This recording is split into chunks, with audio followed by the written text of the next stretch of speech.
चलिए दोस्तों, आज बात कर लेते हैं कुछ जो स्कैम्स हैं लिखे हैं मैंने कि अभी तक स्कैम्स हैं उनका क्या इतिहास रहा है। तो सबसे पहले बात करते हैं व्यापम स्कैम 2013। आप इसे अनभिज्ञ नहीं हो।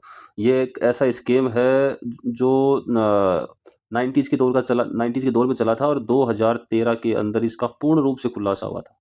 बहुत ही बड़े लेवल का स्कैम था। उसके बाद में बात करते हैं यूपीएससी का जो पेपर था वो लीक हुआ, जीएस का पेपर लीक हुआ था, जिसकी अपने संसद के अंदर भी खूब चर्चा हुई थी। ठीक है?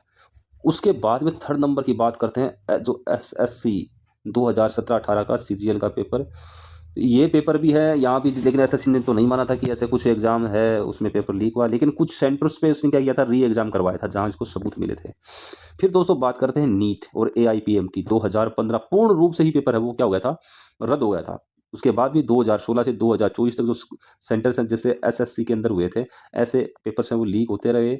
स्कैमर्स अपना काम करते रहे और जो पैसा है वो छापते रहे, मनी प्रिंटिंग है वो करते रहे, और जो मेहनती बच्चे थे, जो स्टूडेंट्स थे, उनका फ्यूचर है वो बर्बाद करते रहे। माता पिता जिन्होंने सब कुछ मतलब कैसे कैसे करके, तो उनका जी भी जानता है, अपने बच्चों को कोचिंग्स के लिए भेजा है और उनकी मेहनत को वो बहुत अच्छे तरीके से बर्बाद किया दोस्तों।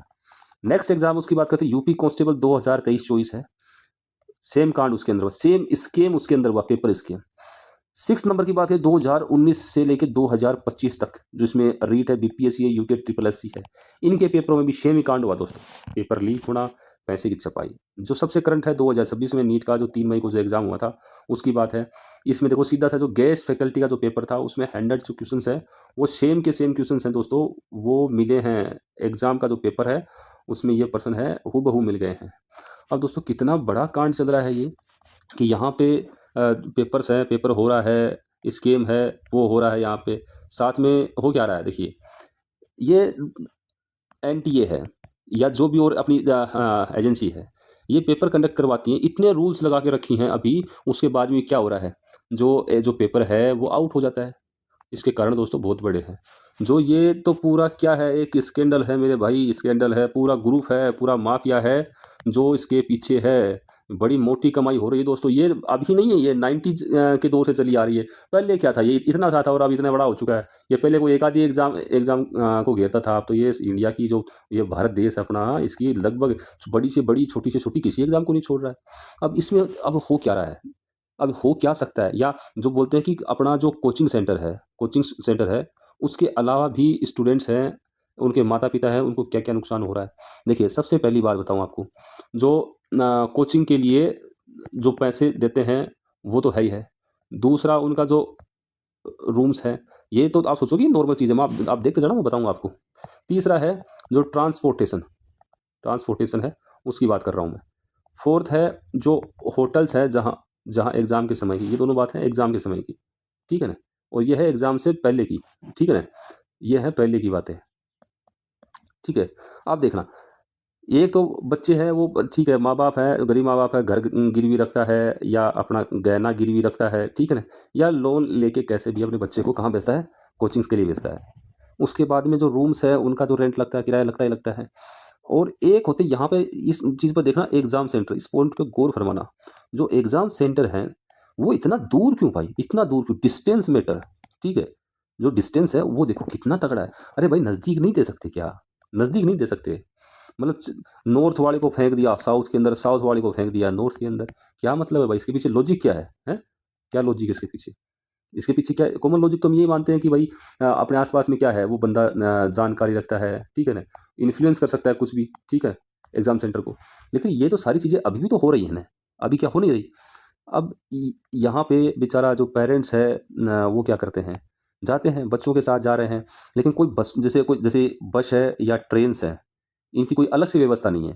मतलब ट्रांसपोर्टेशन की कोई अलग से व्यवस्था नहीं है, ठीक है ना? बात करते हैं अब होटल्स वालों की। जैसे कोई भी एग्ज़ाम सेंटर है, ठीक है ना? उसके बाहर या आजू-बाजू में कोई भी होटल है, चाहे उसकी कमाई महीने की 2000 रुपये होगी, मान लिया, फॉर एग्ज़ाम्पल बता रहा हूँ आपको। लेकिन जैसे ही कोई एग्ज़ाम होती है, वो भाई साहब 2000 रुपये तो वो 1 नाइट के कर देता है। बोले कि भाई 1 नाइट के लगेंगे, रहना हो तो रह, ना रहना तो गेला पकड़, ऐसे बोलेंगे, रास्ता नाप अपना, ठीक है? तो ये बात हो गई। तो यहाँ पे अगर पैसे, अब ये पैसे हैं कोई पेड़ पे तो लगते नहीं, ठीक है ना? सबसे पहले पैसे हमने किसके दिए? कोचिंग कोचिंग के पैसे दिए, फिर हमने रूम रेंट दिया, उसके बाद हमने ट्रांसपोर्टेशन दिया, ठीक है? ट्रांसपोर्टेशन के बाद में जो 4 गुना या 5 गुना पे हमने होटल्स है, वो रूम्स हैं, उनके पे किए। जहाँ हमें ₹10 पे करने थे, वहाँ हमने ₹100 पे किए। अगर गलती से आजकल तो स्टूडेंट्स हैं, वो ये देखते हैं कहीं क्या ना आ जाए, ये मैसेज ना आ जाए, ये मैसेज ना आ जाए, पेपर लीक हो गया भाई आपका, पेपर लीक हो गया। तो ये कितनी मेहनत है, पैसे तो पैसे, मनी का लॉस यहाँ पे टाइम का लॉस हो रहा है दोस्तों। यहाँ पे जो मेंटल कंडीशन है, वो केवल स्टूडेंट की नहीं, यहाँ पे मेंटल कंडीशन क्या, जो फैमिली है भाई, वो भी तो सपने सँजो के रखी है। तो यहाँ पे ये सभी की ये कंडीशंस है, वो ख़राब हो रही है। दूसरी बार है एग्ज़ाम देने का साहस, वो जुटाना, ये सारा जो अरेंजमेंट है ना, ये फिर से करना। ये दोस्तों पहाड़ पहाड़ पे मतलब क्या होता है कि लंगड़ा आदमी वो पहाड़ी पे चढ़ाई करने के बराबर है। जो कि मतलब उसके अंदर सब कुछ चाहिए, आपको 100% एफर्ट चाहिए, तब जाके चीज़ होंगी। समझ रहे हो आप? साथ में एक इतिहास और है, एक ये मैंने खुद ने ये क्या की है, रिसर्च की है कि जब कोई एग्ज़ाम है, मतलब जो री एग्ज़ाम हुआ है, ये कोई भी एग्ज़ाम है, वो कैसे भी कैंसल हो गया और री एग्ज़ाम हुआ है। तो जो पेपर कैंसल हुआ था ना, जो पेपर कैंसल हुआ था, उसका जो वो देख लो, लेवल देख लो।